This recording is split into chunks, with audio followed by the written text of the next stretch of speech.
Bonjour tout le monde, moi c'est Gabriella, je suis agente de communication au CRIPA et aujourd'hui je suis en compagnie d'un étudiant provenant de la Catalogne qui va nous parler de son expérience ici au Québec. Alors parlez-moi un peu de vous. Donc, bonjour, enchanté Gabriela, mon nom c'est Max et comme vous avez dit, je viens de la Catalogne. Là-bas, j'ai étudié médecine vétérinaire à la faculté qui se trouve à l'Universitat Autònoma de Barcelona. Et je suis venu l'été dernier pour commencer une maîtrise en microbiologie, plus précisément en parasitologie moléculaire, dans le laboratoire du docteur Christopher Fernandez Prada. Et depuis, je suis dans ce programme-là. Okay. Pourquoi êtes-vous venu étudier au Québec? Donc, il y a plusieurs raisons qui m'ont attiré pour venir ici. La première, c'est parce que je voulais faire une maîtrise et je savais qu'ici, les programmes de maîtrise ils étaient très reconnus à un niveau international. C'était très bon, le niveau. Et aussi parce que ma conjointe est québécoise et aussi vétérinaire et se trouvait déjà dans cette faculté. Et c'est les deux principales raisons qui m'ont attiré ici. Quels défis avez-vous rencontrés lors de vos démarches? Je dirais que le principal défi, c'est pour l'immigration comme étranger. Ici, j'ai demandé un permis d'études pour pouvoir venir faire une maîtrise. Pour le doctorat, ça aurait été pareil.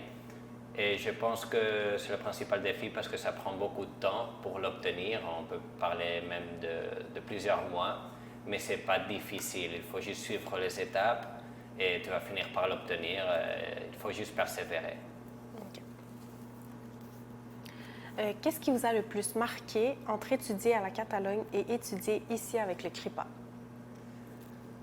Donc, je pense qu'il faut tout d'abord dire que dans la Catalogne, j'ai étudié un doctorat de premier cycle en médecine vétérinaire et ici, j'ai débuté mon deuxième cycle, une maîtrise. Et je dirais que la principale différence que je sens, moi, c'est qu'ici, l'enseignement, c'est très pratique. Ce que je suis en train de faire, c'est une maîtrise de 2 ans. Je sais qu'elles ne sont pas toutes pareilles, mais ce que je fais, c'est un projet comme très pratique, très sérieux, dans lequel il y a un suivi très, très bon par de mes professeurs.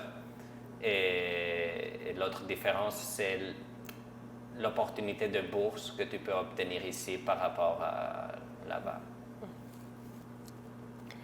Qu'est-ce que le CRIPA vous a apporté tout au long de vos études? Je pense que sans doute, le principal point qui m'a apporté, c'est d'améliorer mes compétences de communication, que ce soit lors de présentations, d'articles de mon projet, sinon dans d'autres séminaires. Donc, c'est principalement ce point-là qui m'a apporté, et à part de communiquer aussi avec des experts d'autres domaines scientifiques. Comment le CRIPA a amélioré votre parcours?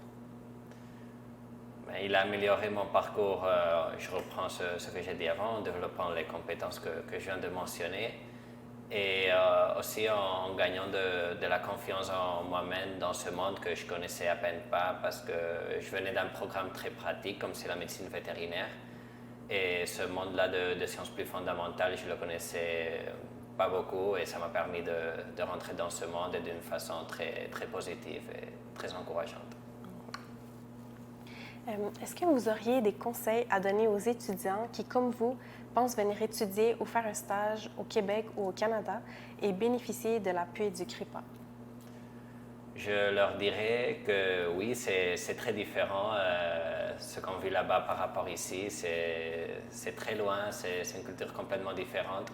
Mais je pense que c'est précisément pour cela qu'il vaut la peine d'essayer cela parce que tu apprends beaucoup de choses, que ce soit le climat est complètement différent, les personnes, et quand même le niveau scientifique, le niveau académique reste aussi très élevé, comme c'est aussi le cas là-bas. Donc c'est un win-win de tous les côtés, et il faut avoir peur pour faire ça parce que c'est une très belle expérience. Alors, merci beaucoup, Max, pour votre temps. Et j'espère qu'à vous qui regardez cette vidéo, ça aura pu vous inspirer ou vous aider dans votre processus. Merci.